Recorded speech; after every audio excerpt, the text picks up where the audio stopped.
वृंदावन में एक ऐसा स्थान है जहां आज भी आधी रात को बांसुरी बजती है, लेकिन उसे सुनने वाला कभी सुबह सामान्य नहीं लौटता।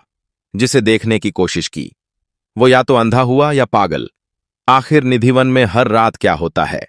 मथुरा के पावन क्षेत्र वृंदावन में एक ऐसा स्थान है जहां सूर्य ढलते ही रहस्य शुरू हो जाता है, जहां पक्षी भी शाम होते ही उड़ जाते हैं, जहां बंदर तक रुकने की हिम्मत नहीं करते और जहां इंसानों का रुकना सख्त मना है। यह है निधिवन, एक ऐसा वन जिसके बारे में कहा जाता है कि यहां आज भी रात में भगवान श्री कृष्ण राधा और गोपियों के साथ रास रचाते हैं।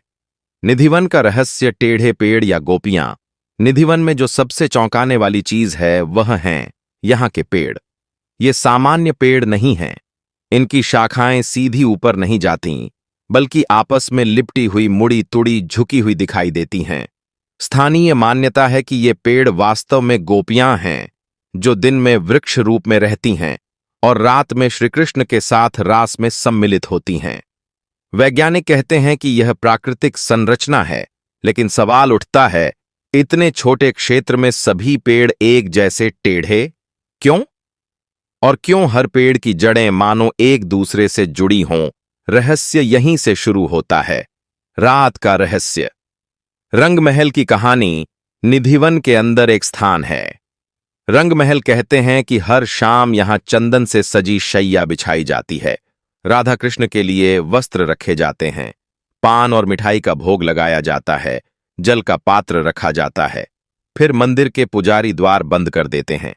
सुबह जब दरवाजा खुलता है तो बिस्तर अस्त व्यस्त मिलता है। पान आधा खाया हुआ, जल कम हुआ, वस्त्र बदले हुए। कोई अंदर नहीं जाता, कोई देख नहीं सकता, पर सब कुछ बदला हुआ मिलता है। क्या यह आस्था है या कोई ऐसा रहस्य जिसे विज्ञान अभी समझ नहीं पाया? जो रुका वह कभी सामान्य नहीं रहा। निधिवन से जुड़ी कई कहानियां सुनाई जाती हैं। कहा जाता है कि जिसने भी रात में छिपकर रासलीला देखने की कोशिश की, वह या तो अंधा हो गया या पागल हो गया या फिर उसकी मृत्यु हो गई। इसी कारण सूर्यास्त के बाद पूरा क्षेत्र खाली करा दिया जाता है। पास के घरों की खिड़कियां तक बंद कर दी जाती हैं। लोग कहते हैं यह भगवान की लीला है, जिसे देखने की नहीं केवल मानने की अनुमति है। क्या सच में आज भी आते हैं श्री कृष्ण?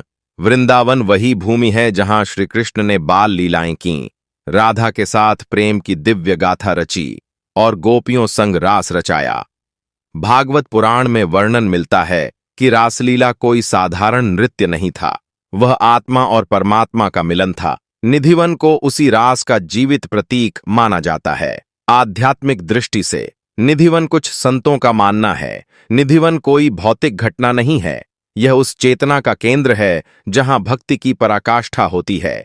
यहां रासलीला देखने की नहीं बल्कि अनुभव करने की चीज है। जो सच्चे मन से आता है उसे शांति मिलती है, जो जिज्ञासा से आता है उसे प्रश्न मिलते हैं। विज्ञान बनाम विश्वास। वैज्ञानिक दृष्टि कहती है पेड़ों की टेढ़ी बनावट मिट्टी और जलवायु के कारण हो सकती है। रात में बदलाव पुजारियों की धार्मिक प्रक्रिया का हिस्सा हो सकता है। रहस्यमयी कहानियां, लोक कथाओं का विस्तार हो सकती हैं, लेकिन हर बात का उत्तर प्रयोगशाला में नहीं मिलता। कुछ अनुभव केवल श्रद्धा से समझे जाते हैं। आज का निधिवन नियम और अनुशासन। यदि आप निधिवन जाते हैं, सूर्यास्त से पहले दर्शन करें। शाम होते ही पूरा क्षेत्र खाली करा दिया जाता है। कोई भी व्यक्ति रात में अंदर नहीं रुक सकता। यहां की मर्यादा का पालन करना अनिवार्य है। यह स्थान पर्यटन स्थल कम और आस्था का केंद्र अधिक है। अंतिम प्रश्न, क्या आपने विश्वास किया?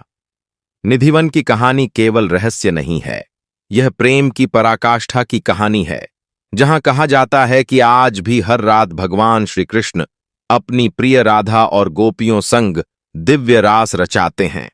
सवाल यह नहीं कि आपने क्या देखा, सवाल यह है कि आपने क्या महसूस किया। क्या सच में वहां आज भी रासलीला होती है या यह हमारे विश्वास की शक्ति है? शायद उत्तर दोनों के बीच कहीं छिपा है, उसी निधिवन की टेढ़ी शाखाओं में। जय श्री कृष्णा। राधे राधे।